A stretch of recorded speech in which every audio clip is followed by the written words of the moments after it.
का नाम बदनाम नहीं होना चाहिए। हमारा गांव थोड़ा शांति हुई है।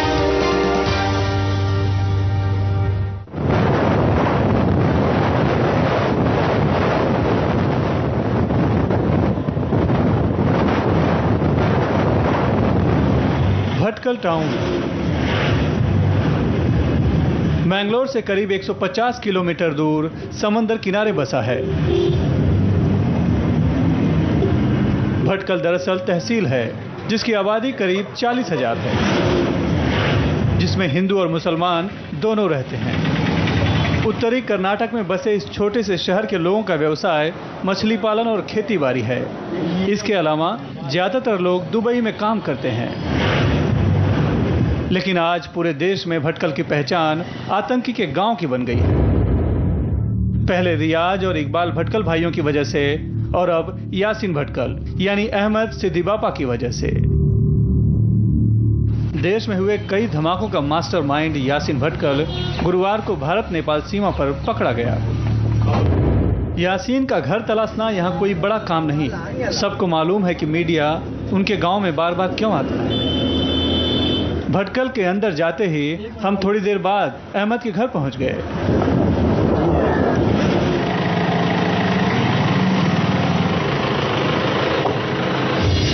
यासीन की गिरफ्तारी के बाद ही उसके घर वालों ने एक प्रेस रिलीज जारी कर दी। बता दिया कि उन्हें अब भी अपने बेटे पर यकीन है।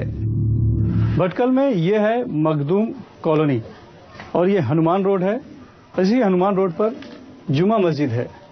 जुमा मस्जिद के ठीक पास में यह है यासीन भटकल यानी कि अहमद सिद्दी बापा का घर। इसी घर में यासीन का पूरा परिवार रहता है। यहाँ पर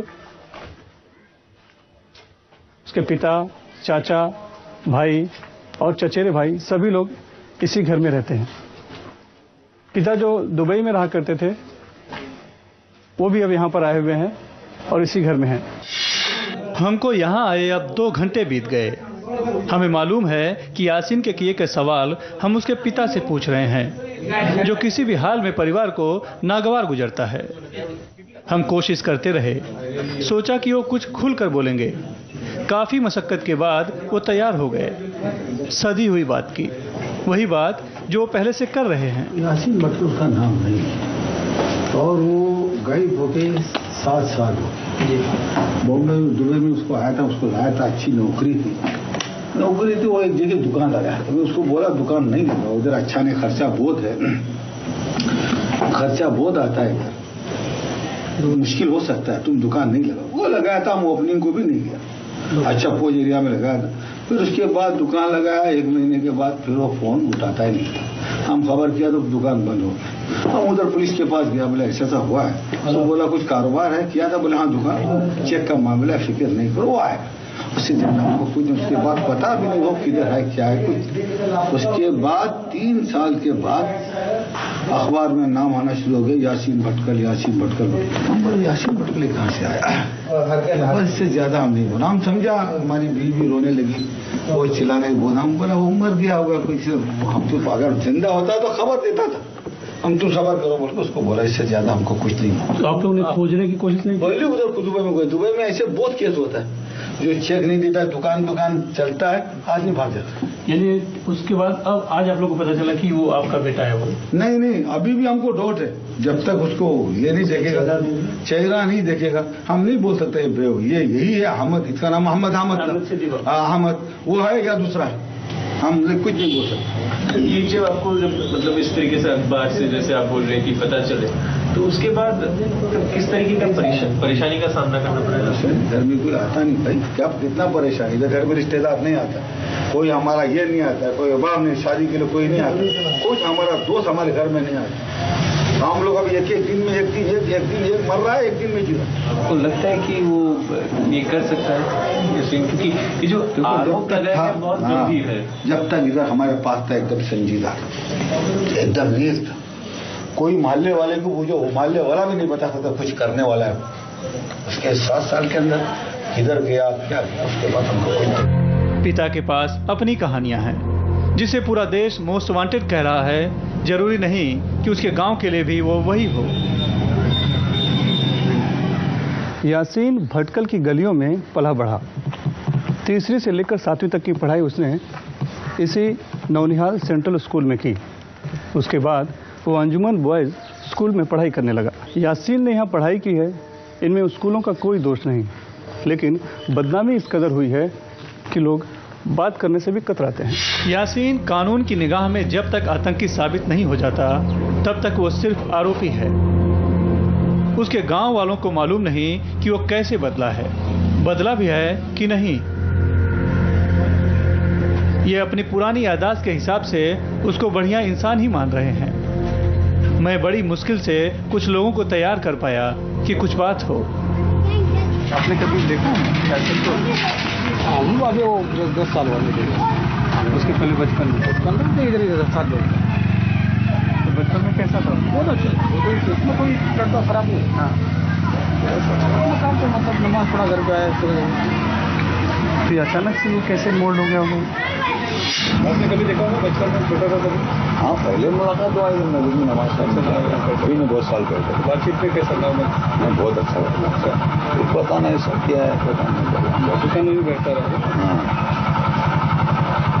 कैसे बदल गया अचानक से? कौन मिल गया?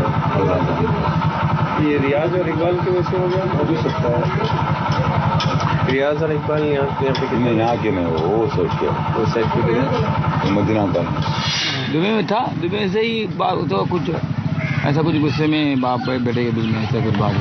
उससे मतलब आपस में झगड़ा हो गया उनसे? ऐसा कुछ ड्राई रहेगा बाप ऐसा अच्छा। पैसा तो थोड़ी अभी आप बाप रहे तो बच्चों को थोड़ी मांगे तो दे ही देंगे, वो बिजनेस करना है। ऐसे कुछ बात हुई रहेंगे शायद, हम 100% नहीं बता सकते। यासीन को जानते हैं? देखा कभी? अरे हमारा सामने हमारे घर के पड़ोस में आता था जाता था। तो देखने में तो बहुत अच्छा लड़का है। हाँ। ऐसा सवाल ही नहीं हो सकता कि एक काम करेगा बोल। या तो कोई इसको फंसा रहा है या तो हमको मालूम नहीं है इसके बारे में, ज़्यादा आइडिया ही नहीं है ना। जिन लोगों ने मुझसे बात की है मैं इसलिए उनका शुक्रगुजार हूँ, क्योंकि इन तमाम बात करने वालों को ये डर हमेशा सताएगा कि कल कोई सुरक्षा एजेंसी वाले उनको पूछताछ के लिए न ले जाएं। हमारे इंडिया में पैसे का कानून है। लेकिन इस गांव में घूमने के बाद ये बात साफ हो गई कि यासीन के बारे में सही बता पाना किसी के बस की बात नहीं। जांच एजेंसी कहती है कि यासीन ने इंजीनियरिंग की है। परिवार वाले और गांव वालों का कहना है कि वो तो सिर्फ 10वीं फेल है। हमने उस नौनिहाल सेंट्रल स्कूल की प्रिंसिपल जरीना कोला से बात की, जिस स्कूल में यासीन ने प्राइमरी तक की पढ़ाई की थी। लोगों के अपने भरोसे हैं। उसकी पुरानी टीचर उसकी खैर खबर लेती रही है। भरोसा अब भी जाता नहीं है। मैं जब भी इंक्वायर करती थी, क्योंकि अच्छा बच्चा था, टीचर्स के जहन में रहता था वो, या याद में रहता था, तो मैं इनको जब भी कुछ उसके दोस्तों से पूछती थी कि वो कहाँ पर है, उन्होंने कहा कि वो दुबई में काम कर रहा है अपने, अच्छा है अल्हम्दुलिल्लाह, अपने फादर के या पता नहीं किसके साथ वहाँ पर दुबई में काम कर रहा है, कुछ शॉप वगैरह में है, उतना पता था मुझे। उसके बाद व्यवहार से कभी लगा था कि आगे चलकर इतना बड़ा शख्स हो सकता है या मास्टरमाइंड कहा जा सकता है? बच्चों के बारे में हम कैसे सोच सकते हैं इस तरह की बातें? क्या कहीं ऐसा हुआ कि 10वीं में जब वो फेल हुआ उसके बाद वो बिना काम कर रहा तो क्या मैं कुछ नहीं गलत संगत में कहीं पड़ गया इसलिए नहीं, मैं कुछ नहीं जानती हूँ। मैं इतना जानती हूँ कि वो काम पर है, वहाँ पर दुबई में है, वो काम कर रहा है। जब भी मैंने सुना वो काम पर है, मैंने सुना था वहाँ पर।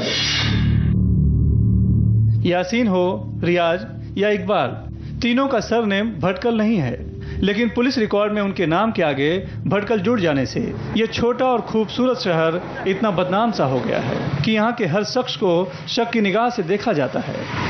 सबसे पहले किसने आरोपियों के नाम के आगे भटकल लगाया ये किसी को नहीं मालूम, लेकिन खामियाजा भुगता है पूरे गांव ने।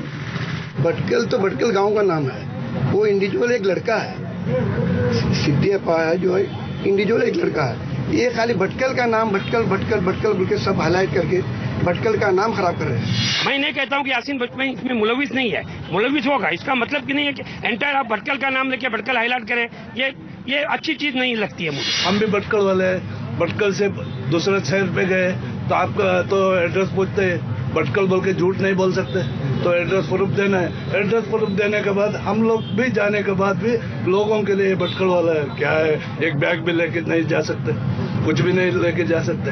लेकिन गलत किया क्या नहीं किया वो अल्लाह जानता है। लेकिन वो उसका नाम पर है ना, ये भटकल कलंक हो रहा है।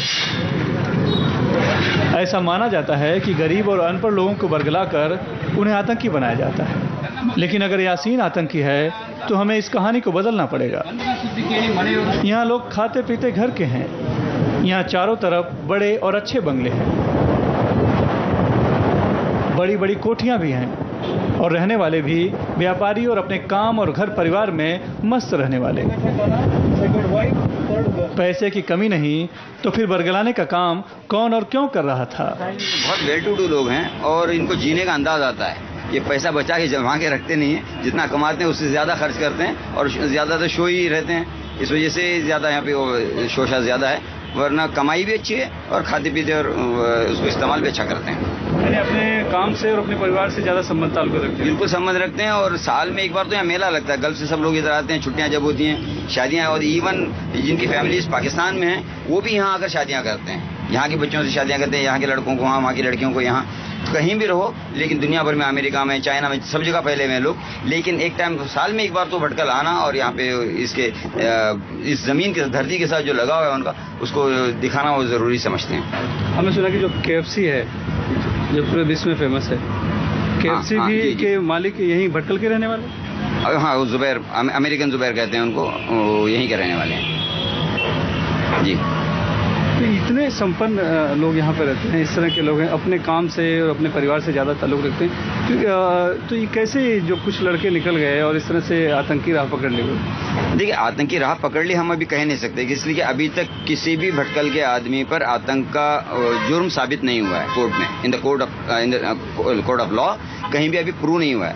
ये जस्ट एलिगेशंस हैं, एक्यूजेशंस हैं। जब प्रूव होगा जब सोचा जाएगा। लेकिन एक बात यह है कि इंटरनेशनल एक फिनोमिनन है रेडिकल थिंकिंग की।